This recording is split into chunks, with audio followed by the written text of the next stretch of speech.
जेठानी जी, आप इस भूल में मत रहो कि आप सभी को लेकर चलती हैं, बल्कि आपको सभी कोई लेकर चल रहा है। रिश्ते आप निभा नहीं रही, बल्कि रिश्ते आपको निभा रहा है। गुस्से से कनक अपनी जेठानी रचना को प्रत्युत्तर दे रही थी। कनक के मुंह से सच्चाई सुनकर रचना को मिर्ची लग जाती है।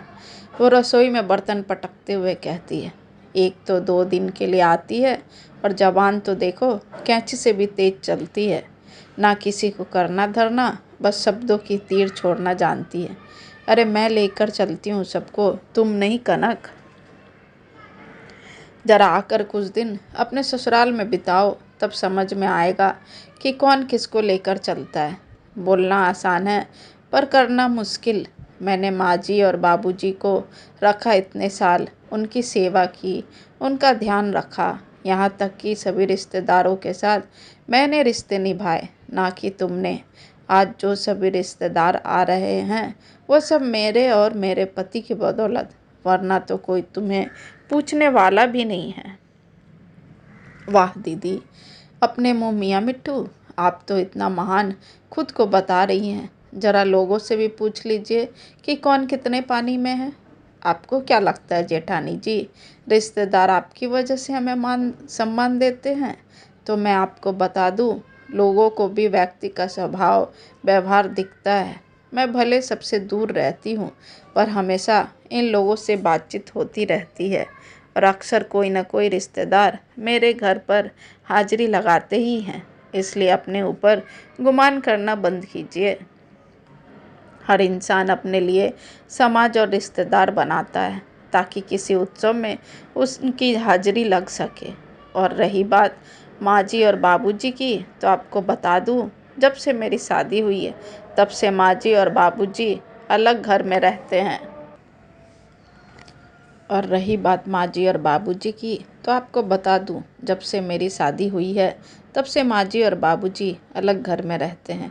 20 साल हो गए माँ जी और बाबूजी को आपसे अलग रहे, और आप कहती है मैं करती हूँ माँ जी और बाबूजी की सेवा।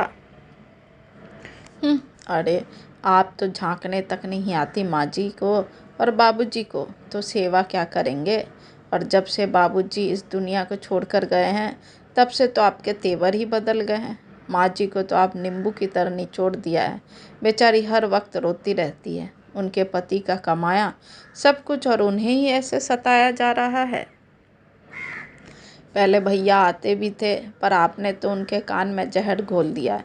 अब तो वो भी माँ जी को देखने नहीं जाते। रही बात समाज और रिश्तेदारों को लेकर चलने की, तो प्लीज़ इस भ्रम में मत ही रहे तो अच्छा होगा, क्योंकि आप सबको लेकर चलती हैं, बल्कि कहना ये चाहिए कि आपको सब लेकर चल रहा है। वो तो शुक्र मनाइए कि सब भैया के कारण आपको इज्जत देते हैं, वरना तो आप कब की ना सबकी नज़रों से उतर चुकी हैं। आपकी बोली ही आपका काल है जेठानी जी। आप जिस तरीके से सबसे बात करती हैं ना, और सब पर अपना आधिपत्य जमाती है ना, वही सबसे बड़ी गलती है। उसी से आपके आचार और व्यवहार का पता चलता है। उसी तरह आप इतने सालों तक अकेले ही इस घर पर राज की, यहाँ तक कि आपके बात व्यवहार की वजह से माँ जी और बाबूजी को भी ये घर छोड़कर दूसरे घर में शिफ्ट होना पड़ा। और अब इस घर में माँ जी आती है तो आपको बड़ी तकलीफ़ होने लगती है, उनका जीना मुहाल कर देती हैं आप। पर अब ऐसा कुछ नहीं होगा जेठानी जी। अब हमें भी अपना हक चाहिए और माँ जी को भी चैन से जीने का अधिकार। कनक भड़कते हुए रचना को करारा जवाब देती है। हाँ ठीक है ना, ले लेना अपना हक, पर एक बात कान खोलकर सुन लो और समझ लो कनक, इस घर के नींव रखने में जितनी मेहनत बाबूजी और माँ जी ने की है, उतनी मेहनत हमने और हमारे पति ने भी की है। बाबूजी के साथ भैया ने भी अपनी पूरी उम्र खपा दी, उनके साथ उनके दुकान में खड़े रहे, तभी तो बाबूजी 2-2 मकान बना पाए, वरना देवर जी के भरोसे रहते तो कभी ये सपना पूरा नहीं होता।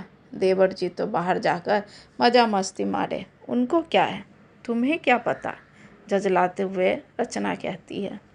वाह जेठानी जी, कितनी आसानी से आपने कह दिया कि हमने बाहर रहकर मज़ा मस्ती मारे।